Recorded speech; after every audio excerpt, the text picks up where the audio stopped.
आपण आलो आहे नवनाथ भाऊ यांच्या शेतीवर. नवनाथ भाऊंचं शेत आहे कन्नड जिल्हा औरंगाबाद. नवनाथ भाऊंनी लागवड केलेली आहे हायरिच सीडची कलिंगडाची व्हरायटी वेलोना. तर आपण नवनाथ भाऊंना विचारू. नवनाथ भाऊ, तुम्हाला व्हरायटीबद्दल काय वाटले? नमस्कार साहेब. सर्व शेतकऱ्यांना मी नवनाथ राठोड, राहणार सीतानाईक तांडा, तालुका कन्नड, जिल्हा छत्रपती संभाजीनगर.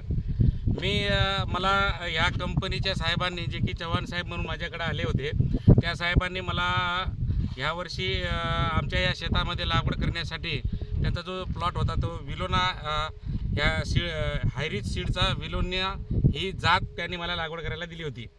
तर माझं काही असं हे नव्हतं की मला ही लागवड करायला पाहिजे म्हणून. माझं दुसऱ्या याच्या व्हरायटीवर थोडा चांगला भरोसा होता, कारण नवीन लागवड करण्यापेक्षा जे आपण सतत पाहत असतो ती व्हरायटी आपण लागवड करायला पाहिजे, जेणेकरून मग जे प्रॉब्लेम वगैरे येतात ते येत नाही, शक्यतो ते सॉल्व होत असतात.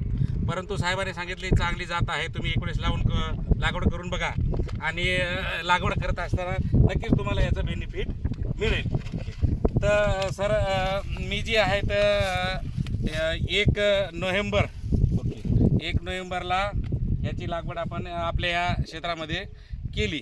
लागवड करत असताना जे काही बेड मारून जी लागवड करण्याची पद्धत होती, चव्हाण साहेबांनी मला सांगितलं की बेडमध्ये हे खतं तुम्ही जे की नत्र, स्फुरद, पालाश, zinc, ferrous, manganese, copper, boron आणि मॉलिब्डेनम, जे की मुख्य अन्नद्रव्ये, दुय्यम अन्नद्रव्ये आणि सूक्ष्म अन्नद्रव्ये यांचा संतुलित आहार आपण बेडमध्ये द्यायला पाहिजे.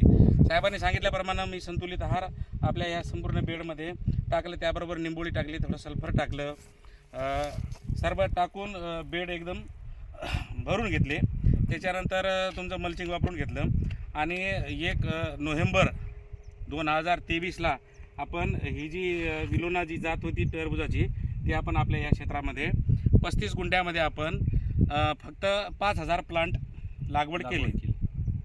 1 नोव्हेंबरची लागवड केली. त्याला लगेच आपण जे की डम्पिंग व्हायला नाही पाहिजे म्हणून, मरायला नाही पाहिजे म्हणून थोडं आपण जे मायक्रोरायझा आहे त्याची ड्रिचिंग आपण दुसऱ्या दिवशी लगेच आपण याला करून दिली. सेटिंग वगैरे कशी वाटली? तर हे लागवड करत असताना जी मर आहे, इतर जातीमध्ये आपण जी बघतो डम्पिंग येऊन मरते रोग, तसं या जातीमध्ये आपलं एक मोजून 35 गुंठ्यामध्ये जवळपास 15 ते 20च असे रोपं मला आढळले की मरताना. दुसऱ्या जातीमध्ये ज्यावेळेस आम्ही लागवड करायचो त्यावेळेस कसं आहे, भरपूर दुसऱ्या तिसऱ्या दिवशी जर बघितलं तर भरपूर असे रोपं आपल्याला मरताना आढळतात. परंतु ह्या जातीमध्ये आपल्याला रोपं ही प्रामुख्यानं एवढी मर आढळली नाही. संपूर्ण 35 गुंठ्यामध्ये फक्त 10-20 रोपं आपल्याला आढळली.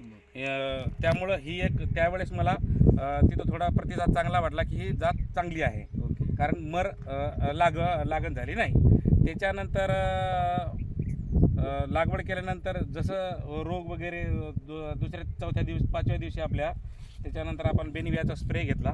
जे रुटीनमध्ये घेत असतो ते बेनिव्याचा स्प्रे घेतला. बेनिव्याचा स्प्रे घेतल्यानंतर मला एकदम भारी वाटायला लागलं. तुम्हाला काही परंतु जे आहेत ना, मर आहे जी इतर जातीमध्ये लागते, ह्या जातीमध्ये मर वगैरे काही एवढी फारशी मला आढळली नाही. वेलमरीचा जो प्रमाण आहे तो एकदम कमी आहे. बरं, मी एक प्रश्न विचारेल. तुम्हाला व्हरायटीमध्ये सेटिंग कशी वाटली? सेटिंग 1 नंबरची आहे. सेटिंग तुम्ही जर माझ्या क्षेत्रामध्ये इकडे जर कॅमेरा जर फिरवला तुम्हाला इथंच आढळून जाईल. हे सगळं जी सेटिंग आहे 1 नंबरची सेटिंगला असं कुठलाच प्रॉब्लेम आला नाही. भरपूर अशी चांगल्या प्रकारची सेटिंग आपल्याला या ठिकाणी या व्हरायटीमध्ये आढळली. थंडीच्या हिशोबाने फळाची साईज, आता इतर आपण ज्यावेळेस वाहन लागवड करतो इतर जातींचे, जे काही कोणत्या कंपनीचं नाव सांगणार नाही, परंतु ह्या हिवाळ्यामध्ये या थंडीच्या ह्याच्यामध्ये जर आपण हे जर लागवड जर केली, इथं जे फळ आहे तुमच्या हातातला जो फळ आहे ते फळाची जी साईज एकदम लंबी साईज आहे. इतर आता मी बघत असतो, मग मी शेती करत असताना दुसऱ्याही शेतीत जातो तर त्यांच्या इतर व्हरायटीमध्ये जे प्रमाण आहे ते एकदम गोल प्रकारचे झालेत. त्यांचं व्हरायटीचं कॅरेक्टर त्यांनी सांगताना लंबी सांगतात असं, परंतु इतर मी फिरत असताना त्यांचं साईज आणि आपल्या साईजमध्ये भरपूर फरक आहे. त्यांची गोल झाली आपली एकदम लंबी. फळाचा फळाचा कलर एकदम काळा शार्प आहे, एकदम सुपर प्रकारचा फळ आहे, काहीच अडचण नाही. बरं, शेवटचा प्रश्न दादा, व्हरायटी किती रुपयांनी मागून गेले? आज तारीख आहे 4 जानेवारी 2024. आज व्हरायटी कालच माझ्याकडे येऊन गेले, 16 रुपयाचं मला रेट मागून गेले, परंतु मी नाही दिले अजून. ओके, मग तुम्ही आनंदी आहात? एकदम आनंदी आहे. साहेबांनी चांगली वाहन आपल्याला दिलं, तुमची Okay. कंपनी चांगलं वाहन दिलं तुम्ही, त्याबद्दल तुमचा खूप खूप आभार. मला Thank you. फार चांगलं वाटते. बरं